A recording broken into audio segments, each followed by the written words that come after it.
Om Shri Gurubhyo Namaha Harihi Om Om Sahana Vavatu Sahanau Bhunaktu Sahaviryam Karavavahai Tejasvinavadhitamastu ma vidvishavahai. Om Shanti Shanti Shanti. Om Swasti Prajabhyav Paripalayantam Nyayena Margena Mahim Mahishah Go Brahmanebhyah Shubhamastu Nityam Loka Samasta Sukhino Bhavantu Kali Varshatu Parjanyaha Prithvi Sasya Shalini Desho Yanksho Bharahitaha Brahmana Santu Nirbhayaha Sarvesham Swastir Bhavatu Sarvesham Shantir Bhavatu Sarvesham Purnam Bhavatu Sarvesham Mangalam Bhavatu Sarve Bhavantu Sukhinaha Sarve Santu Niramayaha Sarve Bhadrani Pashyantu Ma Kaschit Dukkha Bhag Bhavet Asato Ma Sadgamaya Tamaso Ma Jyotirgamaya Mrityorma Amritangamaya Om Purnamadav Purnamidam Purnat Purnamudachyate Purnasya Purnamadaya Purnamevavashishyate. Om Shanti Shanti Shanti.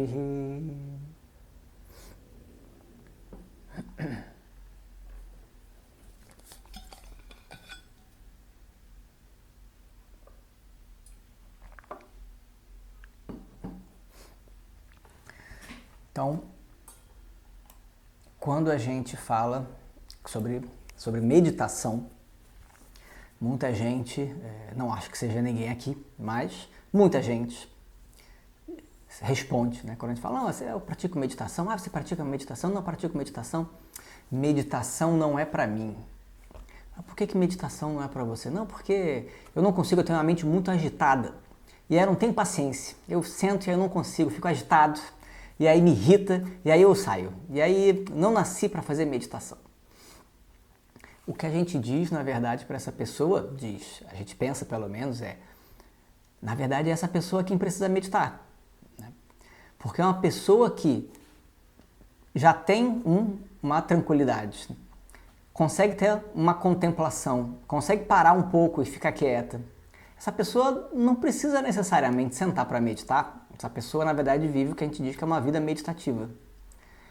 Aquela pessoa que não vive uma vida meditativa, que tem uma dificuldade de sentar e parar um pouco, essa pessoa precisa sentar para meditar, porque a meditação vai ser um exercício. Não é à toa que a gente diz que é uma prática, é uma disciplina. A disciplina vai ajudar a gente a obter uma capacidade que a gente ou tem pouco ou não tem, né? Quer dizer, a incapacidade da pessoa sentar e meditar reflete, na verdade, uma atitude interna, um agito de mente interno que não permite a ela ficar com ela mesma. E esse é que é o problema. Então, quando a gente vive a nossa vida, a gente tem milhões de questões, a gente tem assuntos para resolver, tem problemas. Na verdade, o ser humano o tempo todo está buscando por alguma coisa diferente, alguma coisa nova. Está sempre procurando alguma coisa. Sempre tem um projeto. Qual o projeto da vez? Depende. Não, porque agora eu estou muito envolvido ali com não sei o quê. Não, depois eu vou estar envolvido com uma outra coisa. Estou empolgado agora, porque não, vou entrar de férias. Sempre tem um projeto, alguma coisa que a gente de alguma maneira se pendura. A gente se pendura em alguma coisa. E aí o que acontece? O que acontece é que a gente não para, realmente. Se a gente deixar, a vida sempre vai exigir cada vez mais e mais ações. A gente, ainda mais hoje em dia, no dia a dia de hoje, no mundo de hoje, a gente não para se deixar. A gente acorda, já olha pro WhatsApp, né? Começa por aí. Aí o que tem de novidade? Aí começa a ver, nem levantou da cama, por que tá mexendo no WhatsApp? Deixa o WhatsApp para depois. Levanta da cama, coloca o pé no chão, levanta, né? Vai ali, vai no banheiro, vai tomar um café, depois você pega e vê o que vai acontecer.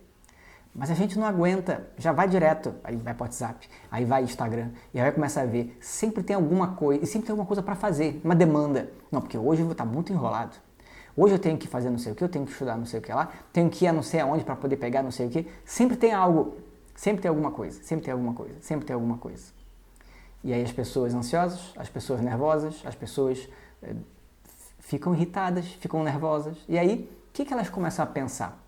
Eu não estou feliz, eu não estou satisfeito, estou sempre correndo atrás, está sempre um caos. É evidente que antes de falar de meditação, a gente tem que falar, a gente pode falar também sobre o nosso estilo de vida, é evidente, de maneira coletiva, né? É evidente que no estilo de vida que a gente vive hoje é tudo muita pressão, é o tempo todo, quantidade de anúncio. Agora a gente não consegue, nem precisa ligar a televisão para ver um anúncio no intervalo, né?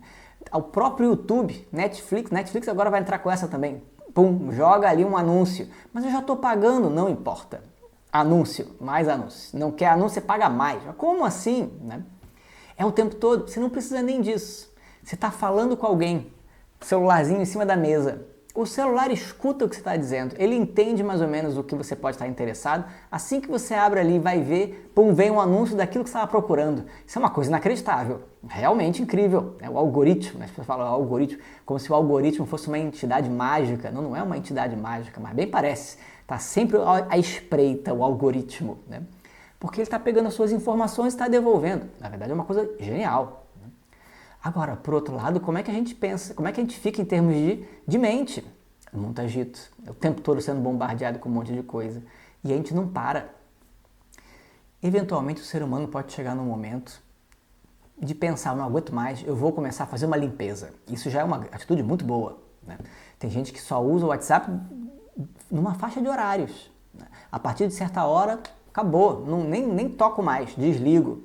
Por quê? Porque se deixar aqui, não, eu não vou ver. Tá, mas tá ligado, daqui a pouco vem uma notificação, a sua atenção vai para lá. Não tem jeito, não tem jeito. Então a pessoa desliga. Amanhã eu vejo. São estratégias que a gente pode fazer. A gente pode ir tentando fazer algumas coisas que nos ajudam, que nos auxiliam a deixar as coisas um pouco mais calmas, um pouco mais organizadas, sem esse turbilhão. A gente é carregado.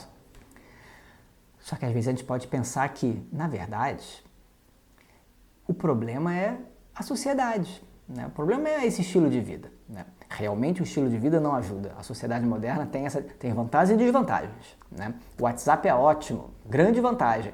A desvantagem é que se eu não souber usar direito também, você satura. Tem que saber usar, tem que aprender a usar estratégias.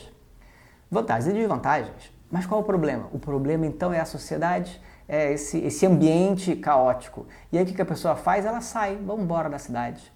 Vamos para o interior, viver a vida calma no campo. E aí o que a pessoa faz? Fica lá um dia, 2 dias, olha que maravilha. Não tem nada. Vocês estão me ouvindo e vendo? Tá, apareceu aqui uma mensagem estranha. Tá, mas tá tudo funcionando. A pessoa vai para o interior e aí acha que agora eu vou ficar em paz. Passa 2, 3 dias, daqui a pouco o que ela faz? No 4º dia, que tédio, não acontece nada. Que coisa chata, o mesmo passarinho cantando o tempo todo. É o barulhinho de água. E agora? Daqui para onde? Qual é o próximo? Agora vamos ver o que tem para fazer em volta. Não tem nada para fazer, mas foi para isso que você foi para lá, para não fazer nada? Mas não fazer nada é muito chato, eu quero fazer, tem que ter um pouquinho mais de agito isso aqui. Quer dizer, a pessoa saiu de uma vida super agitada e foi para o interior. Saiu do agito. E aí o que acontece é que ela não ficou bem, não resolveu. Por que não resolveu? Porque ainda que a gente tenha realmente um agito exagerado, né, excessivo na nossa sociedade hoje, a questão é, o problema não é esse verdadeiramente. A pessoa vai continuar levando as confusões dela, que estão internamente, vai levar para o campo. E aí o que vai acontecer? Quando você chega no momento em que você não tem distrações, não tem estímulos externos, o que está dentro pula para fora. Porque não é que não estivesse pulando antes, mas você estava sempre distraído, você não dava vazão, você não deixava acontecer, não deixava vir à tona. Você se distraía o tempo todo, mas agora não tem como se distrair. Não tem como se distrair de si mesmo. E aí o que acontece? Começa a aparecer coisa que você não quer ver.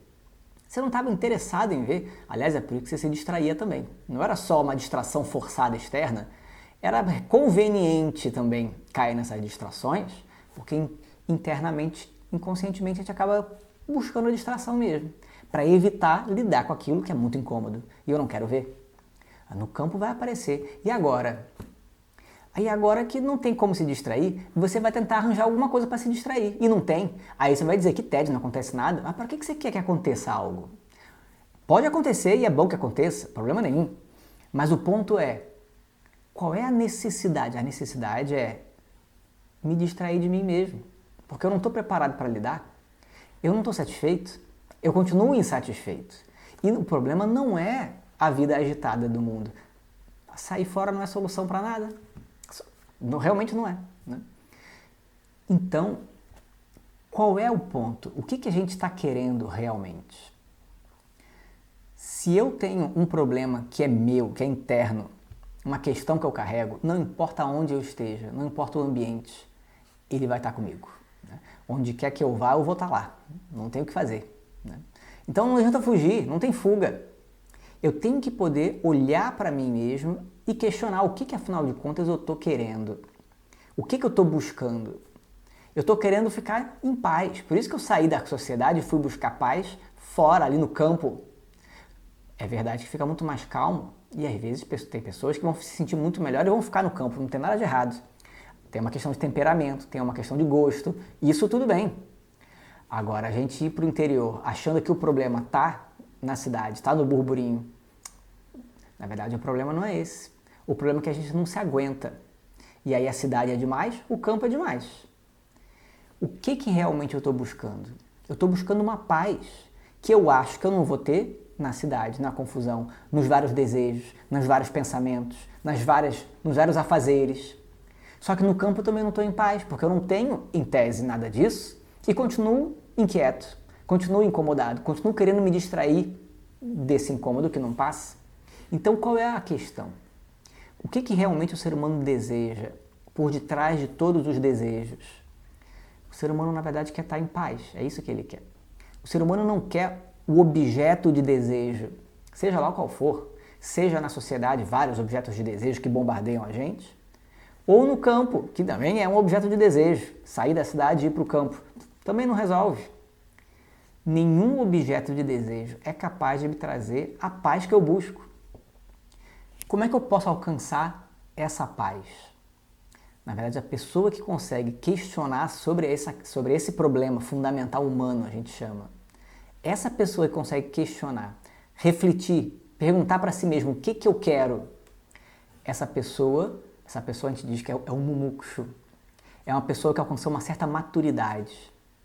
Ela entendeu que, na verdade, ela não quer uma coisa específica no mundo, ainda que ela possa querer milhões de coisas no mundo, mas o principal o mundo não pode dar. O que eu quero, na verdade, é poder estar em paz, independente das situações do mundo. Porque não importa onde eu esteja, sempre vai ter problemas. Vão ter ganhos e perdas. E isso é inevitável. Então, como é que eu posso me ver livre dessa confusão que eu carrego internamente? Porque não é o externo o principal, é o interno. Como é que eu posso? A minha mente é muito conturbada, tem vários pensamentos, eu quero fugir desses pensamentos terríveis. Não adianta fugir, porque o pensamento, de novo, ele está aí na sua mente. Onde quer que você vá, você vai estar lá vai estar o pensamento junto. Como é que eu posso lidar com isso, com as minhas emoções, com as minhas dores, com as minhas questões? Eu quero poder estar em paz, apesar disso tudo. Como é que eu resolvo? E aí para essa pessoa os Vedas vão dizer, na verdade, você está tentando buscar soluções em vários lugares, sem parar para pensar onde está realmente a solução. Onde está realmente a solução, você não pensou. A gente parte de uma premissa de que a gente é limitado. E por que a gente é limitado? A gente sofre. O problema é, quem falou que essa premissa está correta? Essa premissa não está correta. Enquanto a gente se vê incompleto, carente, insuficiente, nem o mundo inteiro vai bastar. Porque um coração que está vazio, nem o universo inteiro preenche, não tem jeito. A gente pode tentar colocar tudo para dentro do coração, não vai encher o coração. Não se enche um coração vazio. Como é que se resolve esse problema desse coração vazio? Os Vedas vão dizer, se resolve descobrindo que ele nunca esteve vazio, ele está cheio. Um copo, imagina um copo de vidro, um copo de vidro totalmente cheio de água. Se você vê sem vento, né? Se tiver com vento é diferente, mas se estiver totalmente cheio, quando você olha rápido, você pensa que está vazio. Como é que você vai saber se está cheio ou está vazio? Se ele tivesse meio cheio, você consegue ver a linha da superfície da água, você consegue ver no copo transparente, você consegue ver que está cheio, parcialmente cheio. Mas se ele está totalmente vazio, qual é a diferença do copo totalmente vazio para totalmente cheio? Olhando de relance, você não vê diferença nenhuma. Parece que está vazio, mas ele não está vazio, ele está cheio. E como é que você enche um copo já cheio? Não enche. Se colocar mais água, transborda e vai continuar igual. Por quê? Porque não precisa encher. Esse é que é o ponto. Um copo cheio você não precisa encher, mas a gente acha que está vazio e fica tentando encher. Nunca vai resolver, porque como é que você vai encher um copo já cheio? Não precisa. Então os Vedas vão ensinar que, na verdade, o problema fundamental humano é que eu não sei fundamentalmente quem eu sou. E aí eu tomo a mim mesmo como sendo uma pessoa limitada, porque no mundo a gente é limitado mesmo. O meu corpo é limitado, a minha mente é limitada. E aí eu me confundo com o corpo e a mente, e lá vou eu me achando limitado, e aí o sofrimento é inevitável. Os Vedas vão ensinar que descobrindo um eu que é livre de limitação, que é completo, agora, do jeito que é agora, ora essa, se eu descubro que eu já sou livre de limitação, independente das situações, então eu sou livre das situações. É isso que eu quero, é isso que eu busco. Eu busco estar livre de condições para a minha paz. Não importa como é que esteja a situação do mundo, não importa como é que esteja a situação ao meu redor, fundamentalmente eu estou em paz. Agora eu posso lidar com o mundo e está tudo bem, mas o mundo não é demais para mim, a cidade não é demais para mim, o campo também não é demais para mim, tanto faz, porque nada de fato me engole. Eu sou grande o suficiente para lidar com o que vier, é isso que eu busco. Então, os Vedas vão oferecer um meio de conhecimento chamado Vedanta. Vedanta é um meio de conhecimento que revela a natureza do eu, que é livre de limitação. É isso que a gente estuda. Só que para obter esse conhecimento, não basta meramente passar pelo processo de ensinamento. A gente precisa passar por esse processo de ensinamento dentro de um contexto. E esse contexto é um contexto que nos permite ter uma mente preparada para o estudo. O que é uma mente preparada para o estudo? É uma mente relativamente clara, relativamente objetiva, relativamente livre de projeções. E ao mesmo tempo é uma mente que está disponível para mim, está alerta. Eu estou atento. Não preciso ficar atento o tempo todo nas situações, não é isso. Mas está disponível para mim. Se a mente fizer um movimento repentino, eu percebo. Porque na prática o que acontece é que a mente vai para onde ela quer e a gente nem sabe onde é que ela está indo. A gente não vê. De repente alguém fala, mas por que você não está me ouvindo? Eu estou falando aqui meia hora, você não está prestando atenção no que eu estou dizendo. Não, estou prestando sim. Então o que eu falei? Você não consegue dizer. Porque realmente a pessoa está dizendo a meia hora ali e a sua cabeça foi para o espaço. Quando a pessoa disse, você está prestando atenção? Aí você voltou e percebeu, não estava. Mas até a pessoa dizer, você não sabia que você não estava prestando atenção, foi embora. Isso é uma mente distraída. É uma mente que não está disponível para mim. Ela foi para onde? Sei lá para onde ela foi. Eu não mandei ela ir para lá, ela foi porque quis. E eu nem percebi. Que incrível. Como é que uma mente dessa pode entender a natureza do eu que é livre de limitação? Vai ser muito difícil. Se eu não consigo nem perceber o que acontece na minha mente, que dirá eu descobrir um eu que está além da mente? Vai ser bem difícil. Então, para o estudo de Vedanta, eu preciso lidar basicamente com esses dois aspectos da mente. A minha confusão, as minhas projeções, as minhas confusões emocionais de um lado e do outro, a minha falta de atenção, a minha distração da minha mente. Com esses dois obstáculos relativamente resolvidos, por que a gente diz relativamente resolvidos? Porque aí senão passa a ideia de que a gente tem que ser perfeito, uma mente perfeita. Isso não existe, mente perfeita não existe. Nem o sábio tem uma mente perfeita. Por quê? Porque a mente não é perfeita, ponto final. Eu preciso relativamente obter essas qualidades. Relativamente, um tanto, o suficiente para poder sentar na aula e prestar atenção na aula. E questionar e entender o que está sendo dito. E perguntar. E não ficar também ofendido. Às vezes acontece na própria aula de Vedanta. A gente está escutando e a gente não entende. E aí quando a gente não entende, a gente se julga porque não entendeu. Como é que eu não entendi isso? Por que eu não estou entendendo? E aí a pessoa se sente mal. E aí começa a ficar chateada. E por que eu não pergunta? Porque se eu perguntava, todo mundo sabia que eu não entendi. Eu não estou preparado para isso. Isso é uma questão emocional. A gente precisa lidar com ela. É um obstáculo. Por quê? Porque você tem que poder perguntar se tem uma dúvida no momento adequado, sem dúvida. Não vai ser no meio da aula necessariamente. Aqui no Zoom até que a gente consegue. Põe ali no chat, que aí de repente, depois eu vejo. Eventualmente eu vejo na hora, mas no final da aula a gente tem um espaço para as perguntas. Mas é importante perguntar. Por que é importante perguntar? Porque eu estou na dúvida, eu quero saber. E como é que eu vou saber se eu não perguntar? Eu tenho que perguntar se está na dúvida.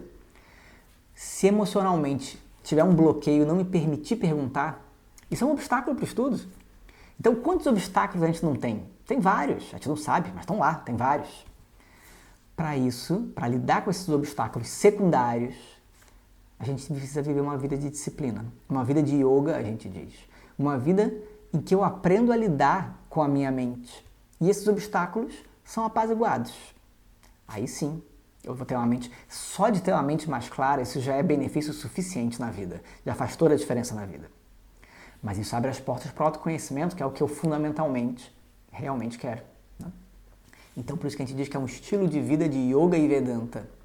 É um estilo de vida de disciplina. Disciplina aqui, tu não precisa ficar também assustado com o termo. Não é uma disciplina militar, né? Tem que ser rigoroso. Não é isso. Disciplina é como a gente disciplina uma criança. Como é que a gente disciplina uma criança? Não é com violência, né? Não é com violência. A gente disciplina a criança entendendo o mecanismo da criança, entendendo o estágio em que ela está, entendendo a capacidade que ela tem agora e que ela não tem também ainda. E a partir daí a gente direciona a criança. E aí vai direcionando. E aí vai educando. Isso é disciplinar. Coloca ali, ó, você tem um horário para acordar, tem um horário para dormir. Isso é uma disciplina. E aí você estabelece, ótimo, essa sessão então está estabelecido, a gente cumpre. E se não conseguir, tenta amanhã melhor de novo, a gente vai tentando. Se tiver muito difícil, faz um passo menor, tenta menos. Não vai ser tão rigoroso, seja um pouco mais flexível, mas não deixe de fazer. Vai ajustando, vai vendo o que é possível. Com alguma flexibilidade, mas ao mesmo tempo uma firmeza, a gente disciplina a mente. O que é disciplinar? É como fazer um exercício. A gente faz exercício para o corpo, eu deveria, né? Porque é importante cuidar do corpo. Né? Em Vedanta a gente quase não fala sobre isso. Por quê? Porque a gente está focado em algo muito mais profundo, mas não é para negligenciar o corpo. Sem o corpo não tem nem como vir para a aula de Vedanta. Como é que vai fazer? Tem que cuidar do corpo. Faz um exercício. O exercício é uma prática, é um treino. A gente faz de novo, de novo e de novo, aos poucos, sem se forçar para não machucar. Com a mente é igual. A gente tem que ir trazendo, e de novo, e de novo, e de novo. Deixar ela solta de vez em quando. Puxar de vez em quando. Com uma parcimônia. Sem forçar demais, sem soltar demais. E a gente aos pouquinhos vai treinando a nossa mente. Isso é um exercício, isso é disciplina. Isso é uma vida de yoga. A gente vai aprendendo sobre a gente. Aprendendo sobre como funciona a nossa mente. A mente não vem com manual de instrução. O máximo manual de instrução que a gente tem da mente é o mapa astral. É o máximo que a gente pode dizer. E que ainda assim, se a gente não tiver estudo de astrologia, a gente necessariamente vai... Aliás, até com estudo de astrologia, né? A minha esposa é astróloga, ela sempre diz, né? No início do estudo de astrologia, o seu mapa é material de estudo. E você começa a ver um monte de coisa no seu mapa. A partir de um certo ponto de estudo, chega uma hora que desliga, você não consegue ver mais nada direito no seu mapa. Porque é demais, né? É você que está ali, refletido no mapa. E aí chega num grau que você não consegue mais ver. Não dá. Aí você tem que fazer o quê? Dar consulta, o astrólogo dá consulta para um monte de gente. Mas na hora, quando chega perto da revolução solar da pessoa, o que a pessoa faz? Vai no professor dela, vai no outro astrólogo. Que nem psicólogo. Psicólogo também. Como é que vai? Não, mas eu sou psicólogo. E aí então aí a pessoa psicóloga faz autoanálise. Não faz nada, não dá para fazer autoanálise. Não dá para fazer consulta de terapia consigo mesmo. Você precisa de um outro. Da mesma maneira, você não consegue estudar Vedanta sozinho. Você precisa de um professor. Porque você está olhando de algo que é muito próximo de você. Em última instância, é você mesmo. Como é que você vai olhar? Não vai conseguir? Você precisa de uma certa distância. Uma certa distância é uma outra pessoa que vai poder olhar e apontar como um espelho. Aí você vê. Então, realmente, o máximo que a gente pode imaginar de mapa da nossa mente é o mapa astral, que ajuda a ver, né, nesse sentido. Mas não vem com manual de instrução. A gente tem que ir aprendendo a lidar, descobrindo como é que a minha mente funciona, quais são os caminhos que a minha mente segue. Tudo isso é uma vida de yoga. Tá? E aí, dentro dessa vida de yoga, uma das bases da vida de yoga é a prática meditativa. A gente não pode abrir mão de uma prática meditativa quando a gente fala de Yoga e Vedanta, né? Tem coisas na tradição védica que a gente pode abrir mão. Quantas disciplinas existem? Milhares de disciplinas. A tradição oferece milhares e milhares de disciplinas, milhares de sistematizações, de metodologias diferentes. Não precisa seguir todas. Geralmente a gente segue uma, inclusive, e está mais que bom, né? Tem disciplina que a gente não vai fazer nunca na vida. E não precisa. Será que um dia eu vou fazer um ritual de fogo? Não precisa fazer. Se quiser fazer, pode fazer. Maravilhoso. Quer dizer, até para fazer ritual de fogo tem que aprender, né? É muito tempo de estudo. Não é o caso, né? Mas poderia. Na Índia tem. Mas não precisa fazer um ritual de fogo. Mas está dentro de um contexto de uma vida de Yoga e Vedanta.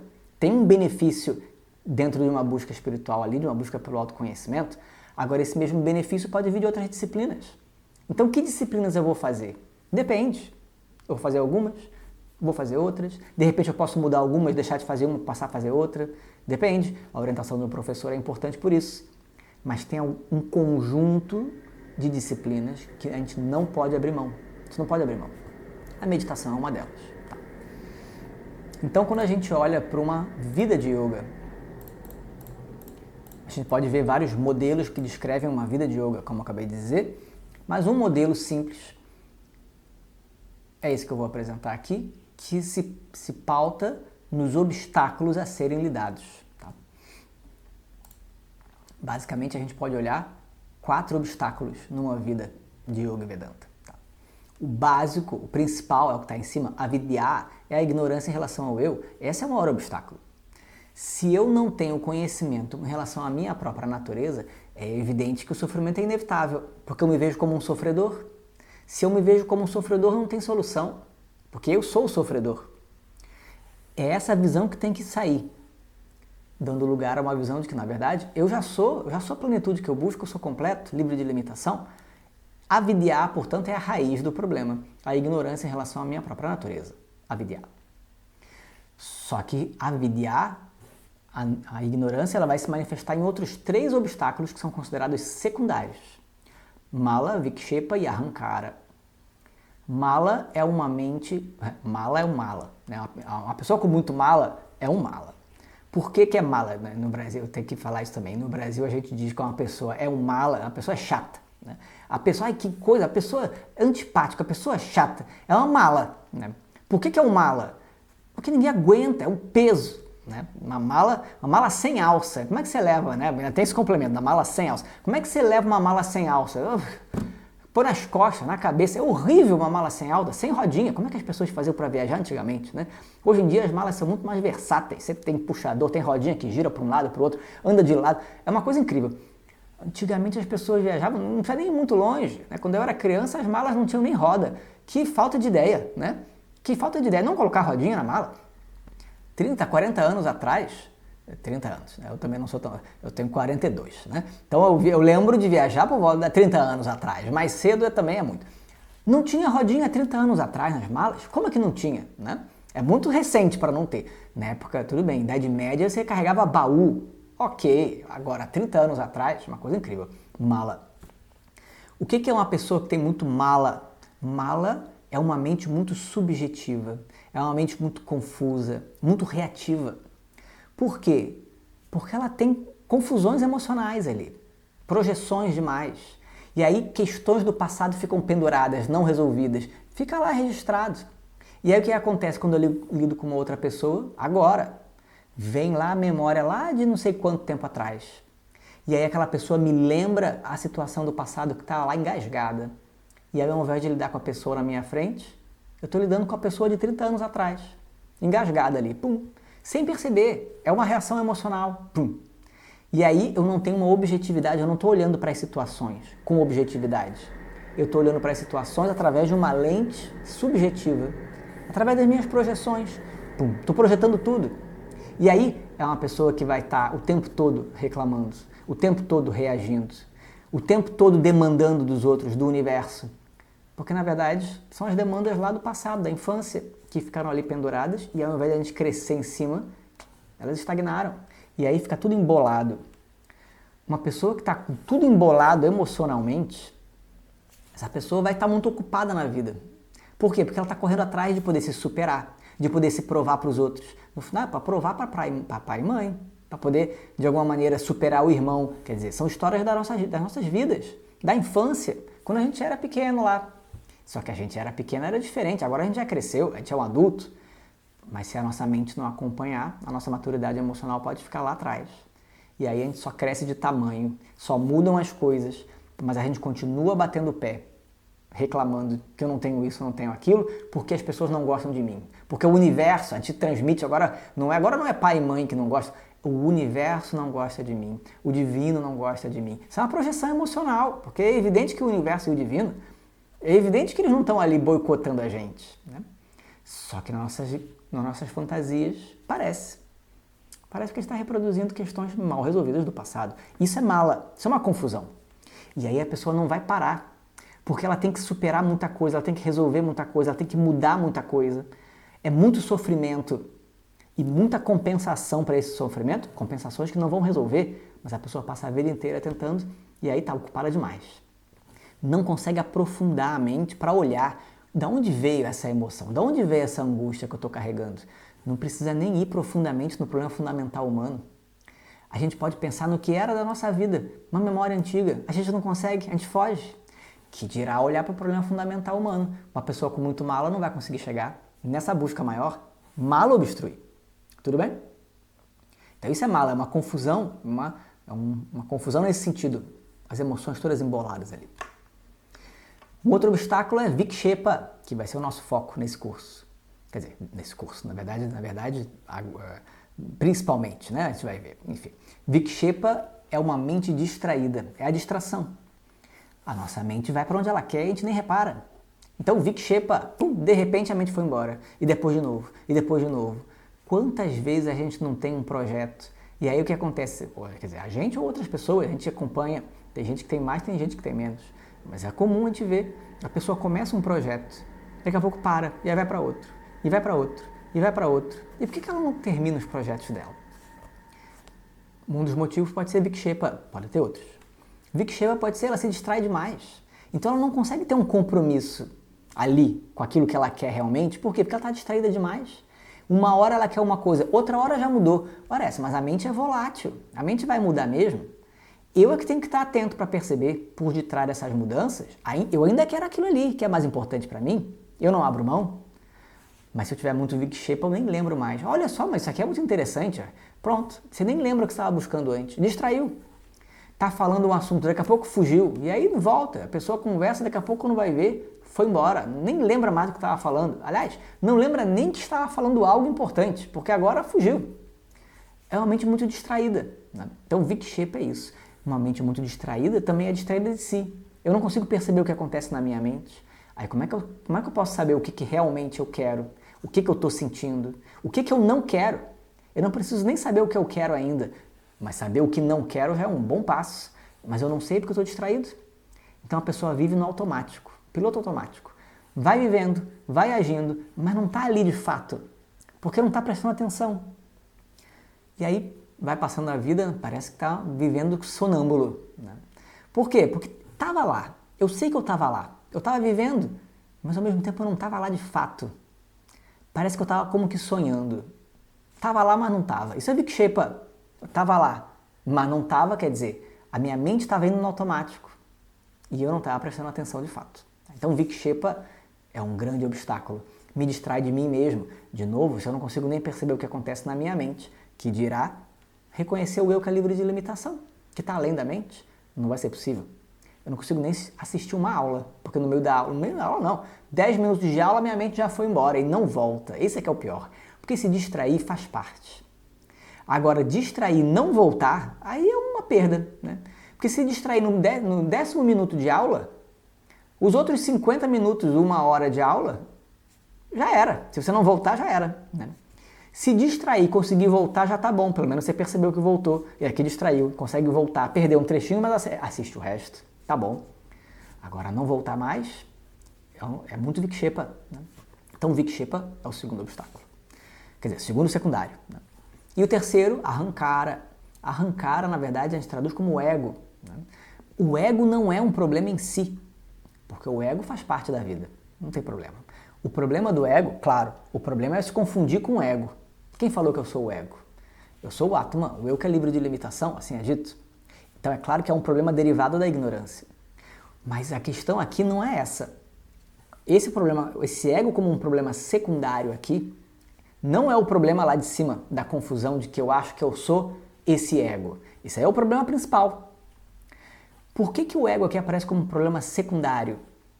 Porque é uma visão de que eu existo separado do universo. E isso é um problema secundário em relação à noção de eu, né?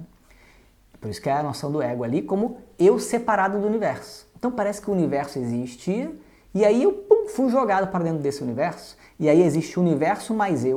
Ora essa, quem falou que existe o universo mais eu? Eu faço parte do universo também. Mas no momento em que eu me vejo como uma pessoa separada do universo inteiro, aí eu vivo a minha vida inteira focado nas minhas demandas, nos meus problemas, naquilo que eu não gosto. E eu não consigo parar para analisar um outro ponto de vista, eu não consigo. É uma mente muito tacanha, é uma mente muito fechada. Uma outra pessoa faz uma coisa diferente, pum, eu já encrenco. Por quê? Porque o diferente me ameaça. Não é como eu faço, não é como eu sou. O outro me ameaça. A própria existência do outro é uma ameaça para mim. Então, isso é um problema. Eu penso de uma maneira muito fechada. Eu não consigo pensar de um outro ponto de vista que não seja o meu. E isso é um baita obstáculo. E aí, é claro, eu vou brigar com o universo o tempo todo, porque o universo não está do jeito que eu quero. E aí a pessoa passa a vida inteira brigando com o universo. Que perda, né? Baita perda. 3 obstáculos secundários, todos derivados do principal, ignorância. Tudo bem? Como é que eu posso fazer para poder resolver o problema básico? Bom, eu tenho que primeiro resolver o problema secundário relativamente, o suficiente, um tanto. O suficiente para poder chegar no problema básico. E aí eu resolvo o problema básico. Como é que eu resolvo problemas secundários? Mala, a gente vai resolver, de acordo com os Vedas, a gente resolve através de Karma Yoga. Karma Yoga é uma atitude nas ações. Eu trago na minha mente que o principal na vida não é satisfazer os meus desejos, ainda que seja algo importante, algo benéfico, algo bom, mas não é o principal, né? Existe algo que é mais importante. Qual é o meu papel? Como é que eu posso contribuir? Eu vou lá e faço o melhor possível. E aí o resultado que vier, eu recebo também. Por quê? Porque eu não tenho escolha em relação aos resultados. Então eu lido com o que vier. Eu adquiro uma mente mais objetiva e menos dependente de satisfações, menos dependente do que a gente considerou que é o ideal. A gente larga, a gente consegue abrir mão tanto disso. Isso é uma atitude, Karma Yoga. Tá? Karma Yoga vai então lidar com essa mala em excesso ali. Né? Esvazia essa mala. Dhyana, a meditação, vai lidar com Vikshepa. Porque, como eu falei no início, uma mente muito agitada, muito distraída, ela precisa de meditação. Porque é através da meditação que eu vou aprender a lidar com essa mente que é muito distraída. E aí eu consigo trazê-la de volta. E vai distrair, eu vou trazê-la de volta. Então, no primeiro benefício, a gente vai ver isso também, Dhyana, as práticas meditativas vão me ajudar a lidar com Vikshepa, essa mente muito dispersa e muito distraída. Tá? Então, Dhyana, as práticas meditativas. E o terceiro obstáculo? Bhakti, a devoção, que tem que ser muito bem entendida na tradição védica. A devoção, você não precisa ser necessariamente uma pessoa religiosa. Pode, mas não precisa. Tem muita gente religiosa que não é nem um pouco devoto, tem muita gente devota que não é nem um pouco religiosa. Mas as práticas religiosas são instrumentos de devoção, se você souber usar. Né? Então, você pode usar, pode não usar. Mas Bhakti, a devoção, ela é essencial. Basicamente, na tradição védica, a devoção é a capacidade de perceber que existe uma ordem maior no universo que me inclui. Isso é a devoção. Como é que eu vou chegar nessa visão? Depende, tem várias maneiras. Né? Mas Bhakti é essa visão. Tá? É ela a única maneira de combater a Ahankara, o ego, a noção de separação. Não existe outra possibilidade. Tá? Karma Yoga, Dhyana Yoga, Bhakti Yoga. São, na verdade, uma coisa só. Né? Yoga é um tripé, na verdade. Uma vida de disciplina está fundamentada nesse tripé. A atitude de Karma Yoga, a atitude meditativa, que vai me trazer um estado de alerta, e a atitude devocional, que vai me trazer uma visão mais ampla, maior, na qual eu faço parte desse universo, não sou separado dele. E aí eu consigo lidar muito melhor com relação ao universo, né? Então, trazer uma visão do divino, trazer a visão do todo, isso é Bhakti. Tá? Como é que eu vou trazer essas 3 atitudes? De novo, depende. A atitude de Karma Yoga a gente traz no dia a dia, em todas as ações. A Karma Yoga é uma disciplina diária. É uma disciplina que a gente traz para o dia a dia. Em qualquer ação a gente traz Karma Yoga. A gente desenvolve, né? Mas é uma atitude. A disciplina é trazer atitudes. Dhyana e Bhakti tem disciplinas específicas, ações específicas para fazer. Dhyana é a prática meditativa. Bhakti a gente tem as várias disciplinas devocionais que também vão se vincular com as práticas meditativas, como a gente vai ver no curso também. Tá? E aí então a gente desenvolve. Agora, quais são as práticas? Depende. Como é que eu vou fazer a minha meditação? Depende. Isso é que vai depender. Mas esses 3 fatores têm que estar presentes. Se tiver um faltando, meu yoga tá capenga. Tá faltando lidar com algum aspecto da minha mente, algum obstáculo não vai ser atendido. E aí vou ser prejudicado. Tá? Então, por isso que a gente diz que é um estilo de vida. Que disciplinas a gente vai incluir? Depende, mas essas atitudes, o valor por isso, o valor por esses benefícios, por essa mente que tem essas qualidades, esse valor eu tenho. E aí eu vou buscar capacitar essa mente com essas capacidades. Tudo bem? Isso é uma vida de disciplina. E aí sim, qual é o resultado? Uma mente no qual eu reduzi mala, a gente chama de Antarkarana Shuddhi. Antarkarana é o instrumento interno, a mente. A mente que está Shuddhi, ela está pura. Pura em que sentido? Ela está mais transparente, ela está mais clara. É isso que significa. Antarkarana Shuddhi é uma mente mais clara, mais objetiva. A gente precisa de um tanto de uma mente clara. Também uma mente com menos vikshepa é chamado Antarkarana Naishchalya. Antarkarana, de novo, um instrumento interno na minha mente, que é Naishchalya. Ela não fica oscilando tanto. Né? Chalya é oscilante. Naishchalya, ela não fica indo para lá e para cá o tempo todo, não. Ela vai oscilar, porque ela é a natureza da mente oscilar, mas eu consigo conduzir essa oscilação da mente numa direção que me é favorável, porque eu aprendi a lidar com ela. Então ela não vai para onde ela quer, ela tenta ir para onde ela quer e eu espertamente, inteligentemente, entendendo qual é o movimento da mente, eu canalizo para onde me é mais favorável. Isso é usar a mente. Antarkarana Naishchalya. Eu estou atento. E aí por isso ela não vai para onde ela quer, eu estou atento, eu consigo lidar com ela. Tá? Então a mente que não oscila tanto, Antarkarana Naishchalya. E o terceiro aspecto de uma mente preparada, Antarkarana Vishalata, uma mente que está ampla. Vishalata é uma mente aberta. Por quê? Porque eu consegui contemplar o todo de tal forma, saindo das minhas demandas, saindo dessa minha separação, desse meu limite do ego, eu consigo ver outras formas de vida, outras formas de pensar, outras formas de viver, outras formas, ponto. E aí eu consigo contemplar como parte de um mesmo todo, que me inclui. Então onde é que está a separação real entre o indivíduo e o todo? Não é uma separação real, de fato. Eu flexibilizo essa separação, que é essa noção de eu muito separada. E aí com isso eu consigo apreciar muito melhor o universo. Isso é Antarkarana Vishalata, uma mente mais ampla. Tá? E aí com essas três capacidades da minha mente, aí sim eu vou estar capacitado para poder lidar com o problema principal, que é a avidya, a ignorância. E qual é a disciplina? A disciplina é o estudo de Vedanta. E estudando, passando pelo processo de Vedanta, questionando sobre a minha própria natureza, seguindo a metodologia de ensino com o professor que ensine, aí então eu vou obter Brahma Vidya, o autoconhecimento. E com o autoconhecimento, aí sim eu vou ter moksha, a liberação do estado de sofrimento, que é o que a gente busca, eu descubro essa paz em mim mesmo. Tudo bem? Quer dizer, da linha pontilhada para baixo é lidar com a minha mente, preparando para o que está na linha de cima. A parte de baixo são várias ações preparatórias, disciplinas.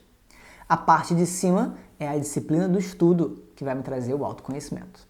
Mas só a parte de cima sem a parte de baixo, a gente não consegue entender de fato. A gente não consegue nem aplicar. Como é que eu vou assimilar esse entendimento? Não vou. Só a parte de baixo sem a parte de cima já é muito bom. Mas aí o coração, né, a cereja do bolo ali, que é o principal, eu também não tem, o autoconhecimento. Está tudo pronto, a mente está preparada para o autoconhecimento.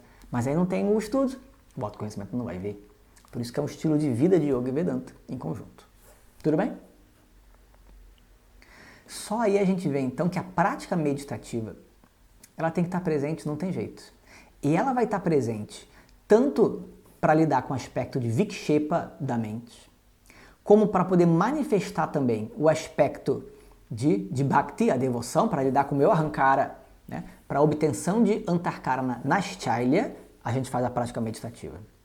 Mas na prática meditativa não é só para isso. A prática meditativa também vai me ajudar a ter antarkarana vishalata.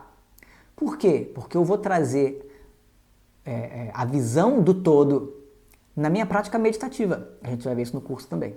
E aí, portanto, a prática meditativa também vai ter o intercâmbio ali com a devoção, né? Porque eu tenho essa visão maior através também da prática meditativa. É uma das práticas que eu faço ali embaixo. Tá? E mais do que isso, a prática meditativa, ela também vai fazer parte da parte de cima, Vedanta, porque faz parte do estudo a contemplação na minha própria natureza. Eu não posso só estudar ouvindo e questionar com lógica, isso faz parte. Mas eu preciso também trazer o que foi entendido para o meu dia a dia. Como é que eu faço isso? Através da prática meditativa eu contemplo a minha própria natureza. E aí sim eu posso ter firmeza no conhecimento. Sem isso eu não consigo, fica só teórico. Não, eu tenho que trazer para a minha vida. Eu tenho que poder ver por mim mesmo. A prática meditativa vai me ajudar nisso também. Então permeia tudo, a prática meditativa permeia todo esse cenário. Tudo bem? Muito bem. E aí sim, a gente tem aqui uma definição sobre meditação. Essa definição é uma definição de Sri Shankara, né, o grande mestre Sri Shankara. Ele faz essa definição no Brahma Sutra, no comentário do Brahma Sutra, né, Shankara Bhashya. Ele diz, Upasanam nama samana pratyaya pravaha karanam. Então, o que é a meditação? Um dos nomes para meditação é Upasana. A gente vai ver que esse nome também, enfim, vai se repetir em alguns momentos. Mas Upasana é um termo genérico para meditação. O que é Upasana? Ele diz, o que é chamado Upasana nama? O que é chamado Upasana? Karanam é fazer com que Pravaha samana pratyaya pravaha é fazer com que pensamentos similares fluam na mente.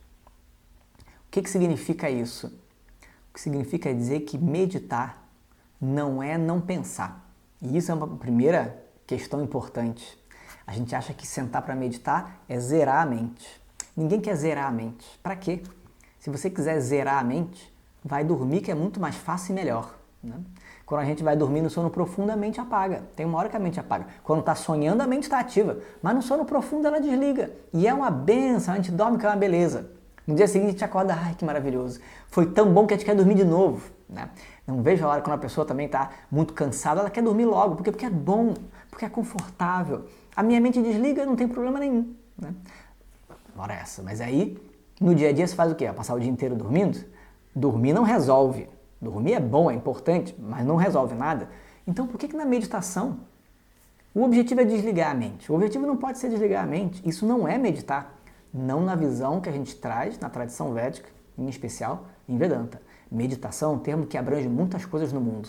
A gente também tem que entender isso, né? Isso não vai valer para todas as tradições, é evidente.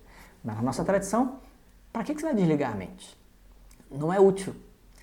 Pelo contrário, a meditação requer uma mente disponível e ativa ali, para eu poder aprender a lidar com ela. Se eu desligar, como é que eu vou aprender? Não vou. Então, a meditação é justamente manter os pensamentos da mente que vão vir, só que similares. Os pensamentos similares eu mantenho fluindo. E quando a mente trouxer um pensamento dissonante, isso é uma distração. O que eu faço? Eu puxo de volta aquele tema. O tema, o pensamento similar significa dizer, eu vou me mantendo numa linha, no mesmo tema. Isso é que é o pensamento similar. Eu posso falar várias coisas. Agora eu estou falando várias coisas. Tem vários pensamentos na mente. Tudo que eu falo primeiro aparece na minha mente, é evidente. Aparece como pensamento e se manifesta como fala. Estou falando tantas coisas. Sim, mas eu tenho um tema. E aí tudo que eu estou dizendo está sendo costurado nesse tema. Isso é uma forma, se eu olhar da definição de Sri Shankara, isso é Upasana. manter a linha de raciocínio, manter o tema. Enquanto eu mantiver o mesmo tema na minha mente e conduzir a minha mente dentro desse tema, eu estou meditando. Quando a mente distrair, ela vai trazer um tema que não tem nada a ver com o que eu estou pensando. Quer dizer, de alguma maneira vai ter, porque a mente funciona por associação. Me lembra alguma coisa, lá vou eu. Só que aí ela segue uma outra linha de raciocínio, outro tema. E ela vai por conta própria.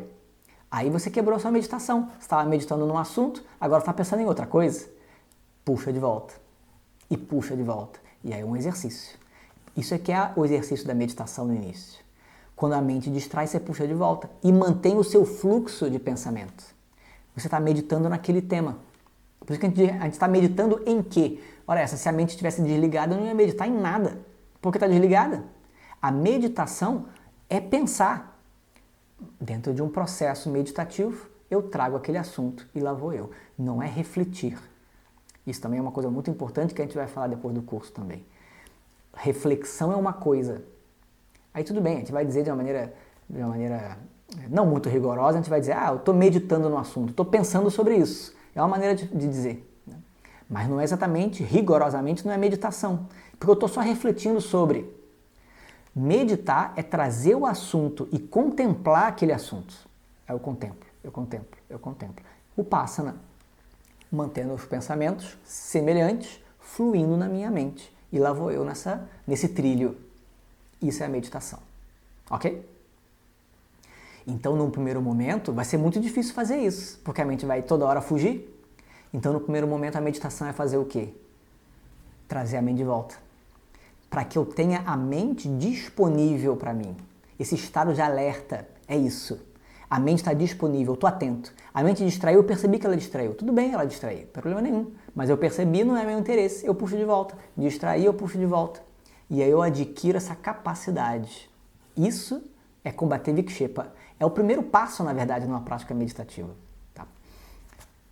Tudo bem até aí? A partir disso, a partir dessa observação da mente na prática meditativa, eu vou começar a perceber muita coisa na minha mente. Eu vou começar a perceber as minhas emoções.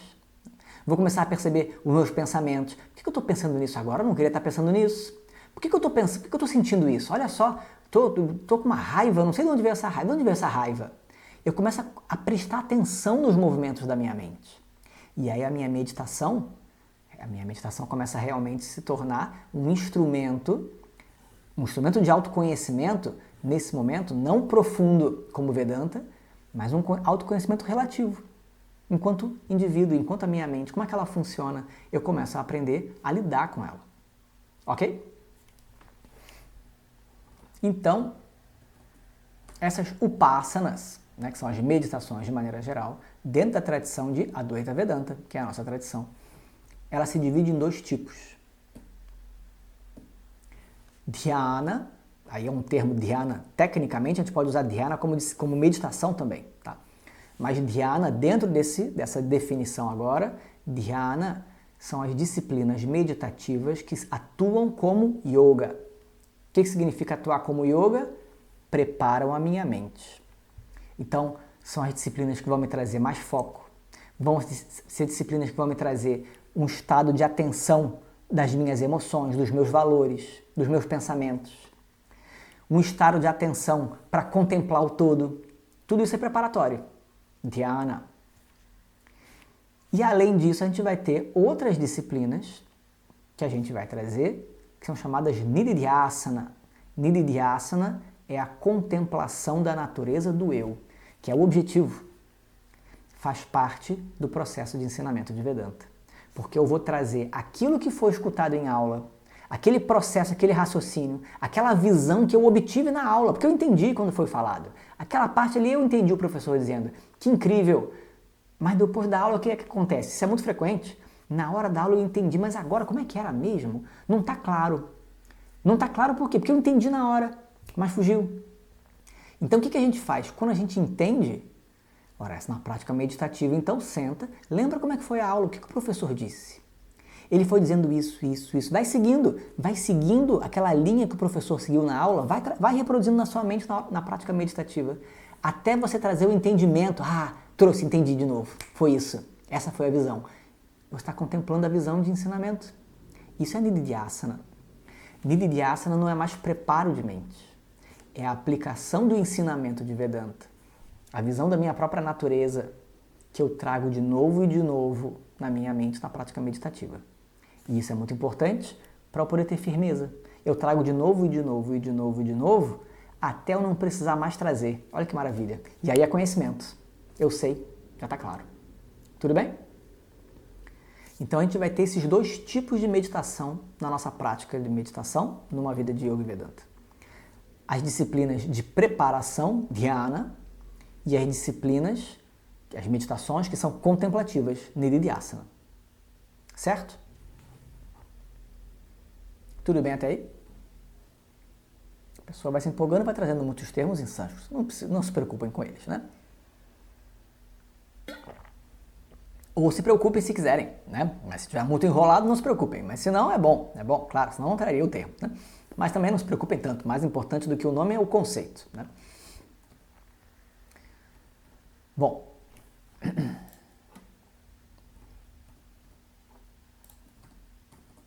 Muito bem. Então, dhyana.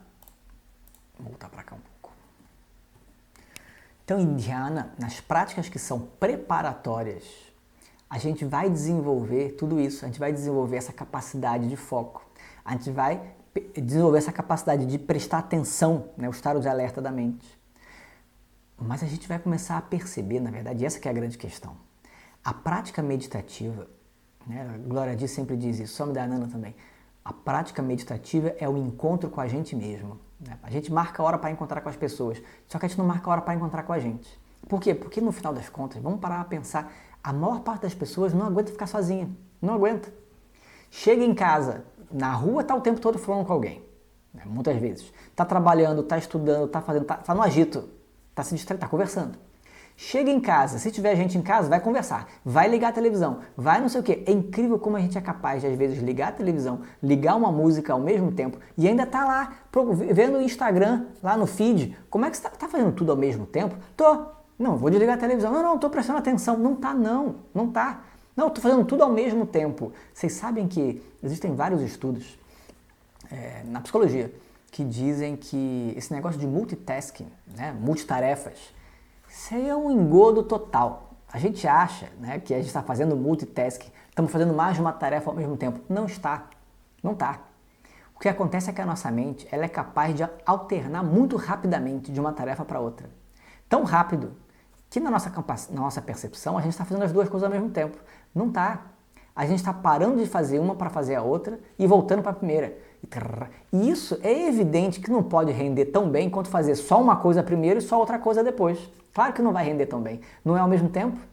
Quer dizer, se você tem que interromper esse processo para ligar o outro, interromper esse para voltar para o primeiro, se você for pensar na concentração, a gente leva um tempo para engatar. Quando a gente engata, a gente vai. Só que se você corta a concentração, para voltar você vai levar muito tempo de novo. Não é fluido. Se você fica alternando o tempo todo uma tarefa a outra, rápido demais, você nunca vai conseguir um grau de concentração suficiente que seja comparável a fazer uma tarefa e depois outra tarefa. Não é. Isso aí tem vários estudos apontando. O rendimento cai muito, só que a gente acha que é capaz de fazer. Às vezes, de novo, no nosso mundo contemporâneo, às vezes a gente precisa fazer. Se a gente precisa, ok. E tem gente que vai ter mais facilidade que outras pessoas. Também tem isso. Mas o ponto é, não existe isso, multitasking, não existe na verdade. Então por que a pessoa está ao mesmo tempo no Instagram, ao mesmo tempo vendo televisão? É porque ela não quer, na verdade, prestar atenção em tudo isso. Não é esse o ponto. O ponto é, ela não quer deixar a brecha para sobrar um intervalinho sem fazer nada, a ponto de, brotar alguma coisa da mente que ela não quer ver. Então ela está se distraindo. A gente volta para o início da aula. A gente sempre arruma assunto para se distrair. E por quê? Porque a gente não aguenta ficar com a gente mesmo. Se a gente não aguenta ficar com a gente mesmo, será que a gente se acha tão chato assim? A gente não quer ficar com alguém que te considera chato. Né? Não é que seja chato, é porque é doloroso demais. O que a gente está guardando dói muito. Dói tanto que a gente não quer ver, joga para baixo do tapete. E a mente faz isso de maneira automática também. Por quê? Porque na hora do vamos ver, na hora que está acontecendo as coisas, tem hora que a gente não consegue lidar mesmo. E para nossa própria proteção, a mente joga para baixo do tapete. É quando a gente não faz contato. Né? Tá acontecendo um pandemônio, mas a gente não faz contato. Tá tudo bem. Como assim tá tudo bem? Essa pessoa não tá bem. Ela não tá sofrendo, tá acontecendo um monte de desgraça na vida dela. E ela tá sorridente, tá passando, ela tá anestesiada de alguma maneira, né? Muitas vezes é o que a gente faz quando a gente toma um remédio. De novo, não é também falando mal do remédio. O remédio tem a sua função, a medicação tem a sua função. O problema é você ficar usando a medicação para nocautear a mente, para poder fugir da dor. É o que a gente faz. O que a gente não faz? O que as pessoas não fazem para neutralizarem as próprias dores? Fazem um monte de coisa. Só que fato que isso não é prático. Isso não resolve nada, né? Como que eu posso de fato estar em paz se aquilo que me deixa aparentemente incomodado, eu jogo para baixo do tapete? Está engasgado, não vai ficar em paz nunca. Eu tenho que poder tirar o tapete, deixar subir, para poder olhar para aquilo e deixar passar. Só que a gente tem uma ilusão, a gente acha que aquilo que está embaixo do tapete vai me engolir, vai me devorar. Não vai, isso é ilusão, essa é a impressão. Os medos, as raivas, as tristezas, a gente acha que são grandes demais. Quando a dor toma conta de mim, eu não vou aguentar. Aguenta, claro que aguenta. A gente só vive aquilo que a gente consegue aguentar. Por mais terrível que seja, e é evidente que a gente não pode romantizar a dor. Não é essa a ideia. A dor é uma coisa terrível. Quando tem alguém sofrendo, a gente tem que ser empático com o sofrimento da pessoa. Quem dera não tivesse passado por isso. Mas uma vez que passou, a gente é capaz de lidar. A gente só tem que aprender a lidar. A gente só não sabe como, né? Às vezes é muito difícil, às vezes a gente precisa de ajuda. Mas existe um meio, né? Então, como é que a gente pode lidar com essas várias emoções? Como é que a gente pode abrir espaço para elas? A prática meditativa vai nos ajudar. Tudo bem? Devagar, aos poucos, a prática meditativa vai ajudando. Patanjali fala no Yoga Sutra esse verso muito famoso, né? Yogas Chitta Vritti Nirodha. É um verso muito famoso, é o segundo sutra, inclusive, do Yoga Sutra. Ele usa yoga, a palavra yoga, para definir o que é yoga. Tem várias definições de yoga, né? Essa é a definição de Patanjali, que é uma excelente definição. Na Bhagavad Gita, Shri Krishna faz algumas definições de yoga. Nenhuma delas inutiliza a outra, não é isso, são complementares. Aqui ele traz uma visão específica do que é yoga. Yoga Chitta Vritti Nirodha. Nirodha é o comando.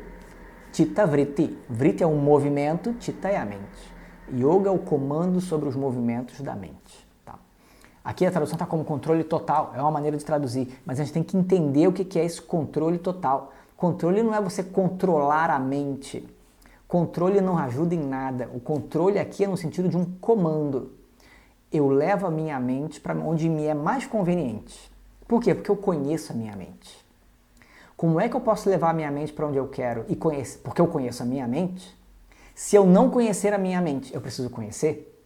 E como é que eu posso fazer para conhecer a minha mente? Não é jogando tudo para baixo do tapete, que eu estou escondendo. Eu tenho que poder olhar. Então, aos pouquinhos, a gente tem que começar a tirar esse tapete e deixar as coisas com calma, devagar, vindo. Não precisa ter pressa também. Né? Não é para ter uma catarse, não precisa de catarse, necessariamente. Catarse é ótima em vários sistemas terapêuticos com alguém que está apoiando, né? A gente fazendo nosso processo meditativo, a gente não precisa fazer catarse no processo meditativo. Tá? Vai aos pouquinhos. E aos pouquinhos a gente vai olhando. E olhando a gente vai descobrindo como é que funciona. E aí a gente ganha um comando, uma maestria sobre a mente.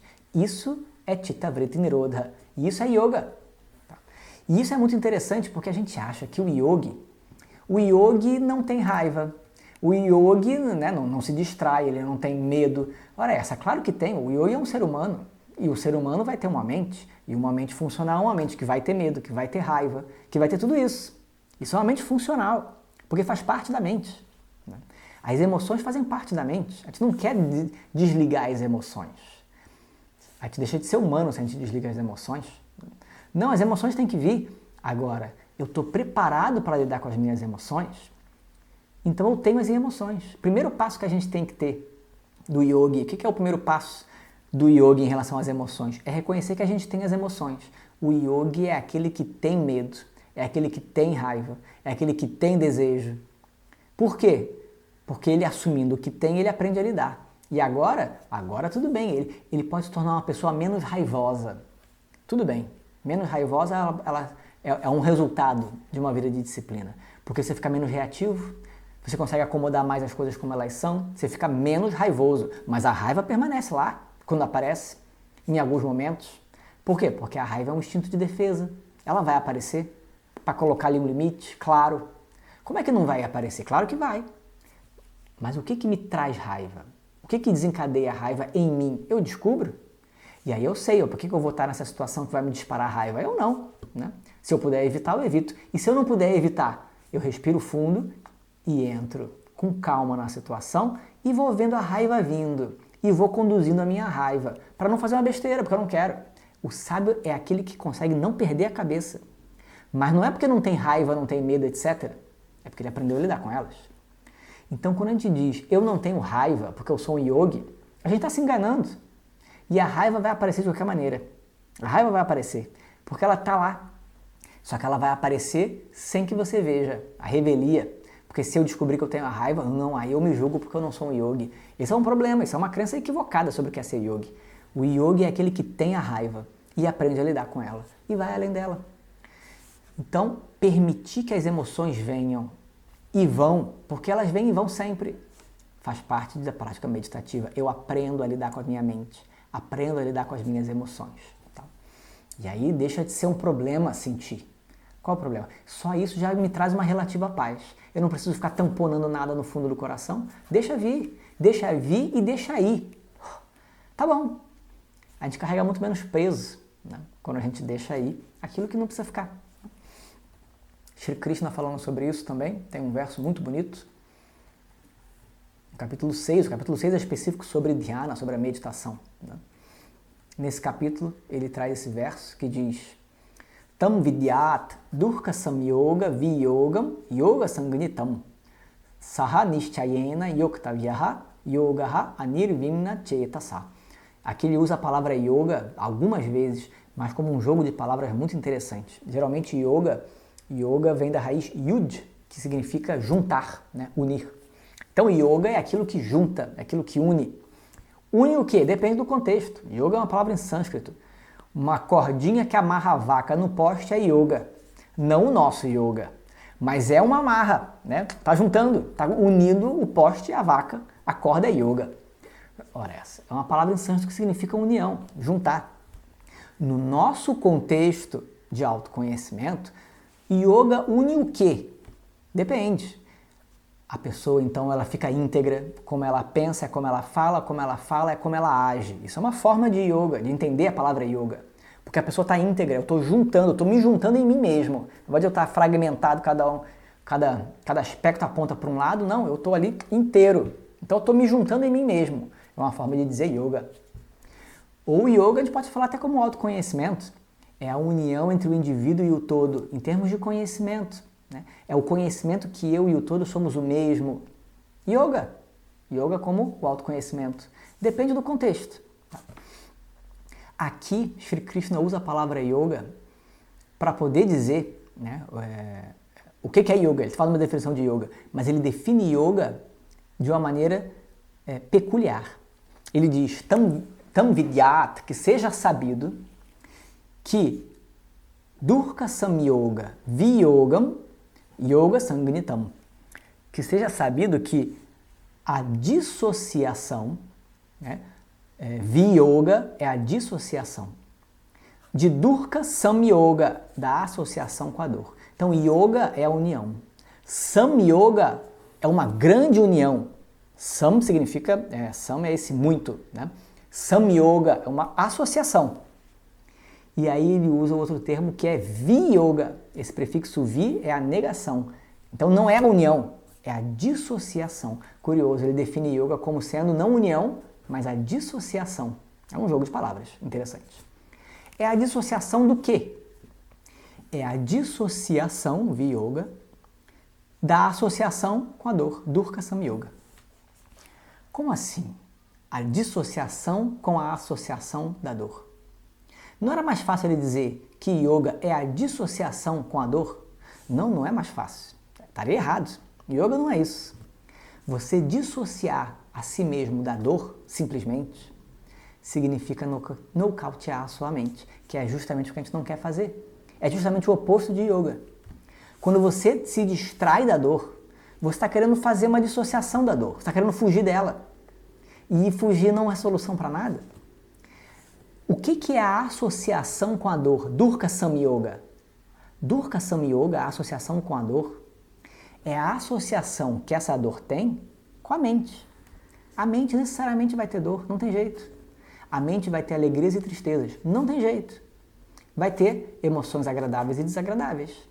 Então, Durga e Sukha, alegrias e tristezas, vão fazer parte da mente. Não tem jeito. A associação da mente com a alegria, ninguém reclama. Porque é ótimo, quando a mente está quando eu estou alegre, está ótimo. Então não é um problema. Ficar alegre não é um problema. O problema é quando a gente está triste. A dor é o problema. Essa associação que a gente tem com a dor, ela é inevitável no mundo. Ela vai acontecer, porque faz parte da vida. Então não seria nem um pouco realista, nem prático, Shri Krishna dizer que yoga é a dissociação com a dor. Porque não pode, essa associação com a dor é inevitável. A mente sempre vai carregar dor. O ponto não é eliminar a dor da mente, porque é impossível. Muito menos as situações de dor do mundo que vão acontecer. Eu não tenho poder sobre isso. O que é yoga? É apesar da dor que aparece na minha mente, eu permaneço em paz. Isso é a dissociação. Eu reconhecer que eu não sou a dor. Eu não sou a mente que tem a dor. Eu não sou esse que tem a dor, o sofredor. Eu não sou esse. Vem a dor vai embora. E eu permaneço. Eu permaneço. Vem a raiva vai embora. Eu permaneço. Eu permanecia antes da raiva. Eu permaneço durante a raiva. Eu continuo sem a raiva. A raiva vem e vai e eu permaneço. Quem é esse que permanece? Esse sou eu. Então qual é o problema da dor? Se eu permaneço, apesar da dor, eu sou maior que a dor. Então deixa a dor vir e deixa a dor ir. Tá tudo bem. Isso é uma mente objetiva, uma mente preparada para lidar com o mundo. Isso é yoga. E isso vem através de uma prática meditativa. Na verdade, esse é o princípio de lidar com a nossa mente na prática meditativa. A gente aprende a dissociar da associação com a dor. Porque os pensamentos vão vir na meditação, mas aí eu me vejo vendo o pensamento. A emoção vai vir, eu me vejo vendo a emoção. Eu percebo a mente, por isso que eu não desligo a mente na meditação, eu quero ver a mente. E eu não sou a mente, porque se eu estou vendo a mente me pertence. Antarkarana é o instrumento interno. Isso é a meditação. E criando uma certa distância da identificação com essa dor, aí eu posso lidar com ela de maneira objetiva. E aí eu sou maior do que ela, eu vou além dela. Tudo bem? Incrível essa definição. Né? E aí ele termina, Saha Nishchayena Yukta Vyaha Yogaha. Então, esse yoga ele deve ser seguido com determinação. Nishchayena, não abandone. Não vai ser fácil. Nem sempre vai ser fácil. Às vezes a gente não vai estar legal. Às vezes a gente não vai querer lidar com aquilo. Vai com calma, com determinação. Saiba onde você quer chegar. Vale a pena. Vale a pena. Então, com determinação e constância, vá lá. Mantenha a sua disciplina, mas ao mesmo tempo, a nirvina cetasa, mas também com uma mente que não é indiferente. Porque não é uma questão de, mas isso aí tá com dorzinha? Eu aguento. Não é uma questão disso. Não é uma questão de minimizar a dor, relativizar, né? De você romantizar a dor. Não é isso. A dor é uma droga, chato pra caramba. É problemático, E a gente tem que entender as causas no mundo. Tem problemas no mundo. A gente tem que ser muito objetivo e prático em relação a elas. Não é se alienar do mundo nem da dor, mas não sendo indiferente, sendo sensível às emoções e às causas das emoções, ainda assim eu vou além delas. E aí eu posso lidar com elas e contribuir da melhor maneira possível, fazendo o meu papel. Isso é uma mente meditativa. Ok? Então, com o tempo, com uma prática constante, a pessoa vai aprendendo a lidar com a própria mente, aprendendo a ficar em paz, relativamente em paz, consigo mesmo. E aí vai chegar num momento em que ela vai conseguir meditar na integração, na relação entre o indivíduo e o todo. E aí a gente medita no todo. A gente diz no divino, Ishvara é o todo. A gente tem várias meditações, na verdade, Boa parte das meditações dentro da tradição védica são meditações no todo, para a gente poder reconhecer como que, na verdade, eu, enquanto indivíduo, eu não estou separado do mundo. E se eu não estou separado do mundo, e o mundo tem uma ordem, é como uma grande família que me inclui. Ora, então eu tenho o meu lugar também. Então por que eu fico me julgando tanto o tempo todo, me criticando o tempo todo? Não, tudo que existe em mim como indivíduo faz parte dessa ordem maior. Eu posso contemplar a minha emoção, os meus pensamentos, o meu corpo, os meus sentidos, como expressão dessa ordem cósmica, que não está separada e nem é diferente do todo. Eu posso contemplar a luz do sol, é a mesma luz que brilha no meu olho quando eu vejo. Eu posso contemplar o ar, o vento, como o mesmo ar que passa pelos meus pulmões, a força do meu corpo, não está separado. Contemplando de várias maneiras nessa ordem, eu começo a acomodar o universo como ele é. Eu começo a acomodar, aceitar nesse sentido, o universo é o que é, gostando ou não gostando de várias coisas. Vão ter várias coisas que eu não vou gostar, tudo bem. Não tenho que gostar de tudo, não tenho que concordar com tudo, mas eu acomodo no meu coração a existência do universo, porque o universo é o todo, tá tudo bem, tá tudo lá dentro. Eu acomodo tudo. E eu acomodo em mim mesmo quem eu sou também. O que eu tenho de qualidades? Eu tenho. É uma bênção. Eu não escolhi, veio do universo, eu contemplo em mim. Que bênção. E aquilo que eu não gosto em mim também faz parte, também é uma bênção, faz parte também. Também faz parte desse universo, eu não tenho que me julgar por causa disso. É como veio, é como eu vim, tá aí, faz parte do meu pacote. Como é que eu lido com esse pacote? Eu acomodo quem eu sou. E aí eu consigo aceitar quem eu sou melhor. O julgamento, a pressão do julgamento diminui. Eu consigo ficar mais em paz comigo mesmo.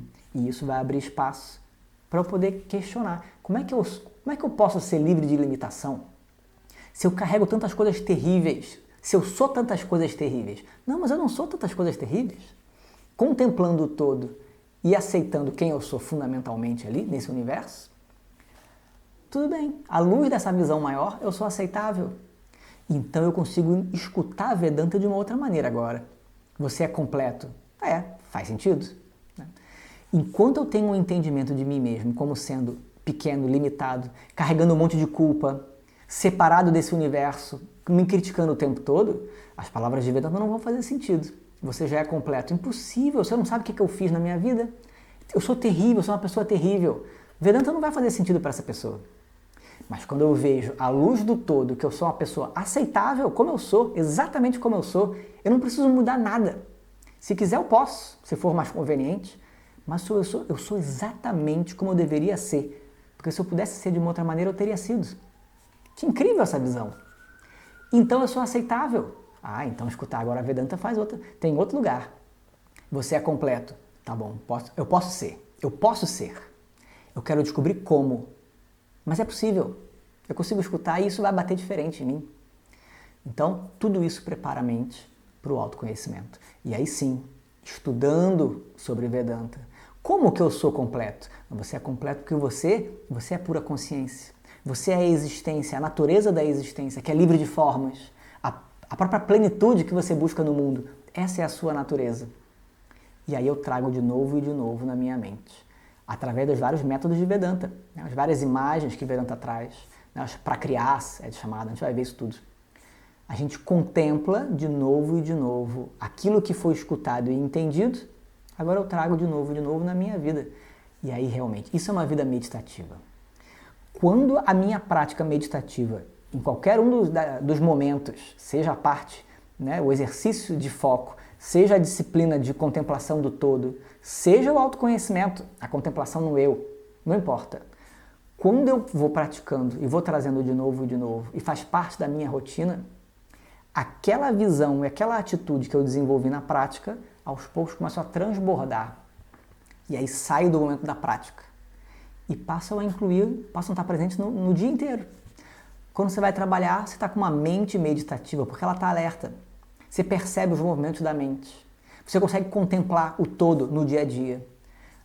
Até que você consiga, no dia a dia, trazer essa visão de mim mesmo como livre de limitação. Esse é o sábio. Então, uma vida meditativa é isso. É uma vida na qual a gente tenta trazer essa prática meditativa, fazer com que ela transborde. E aí, ao longo do dia inteiro, eu estou com uma mente meditativa. E o autoconhecimento vai ser possível para essa pessoa, certamente. Tudo bem?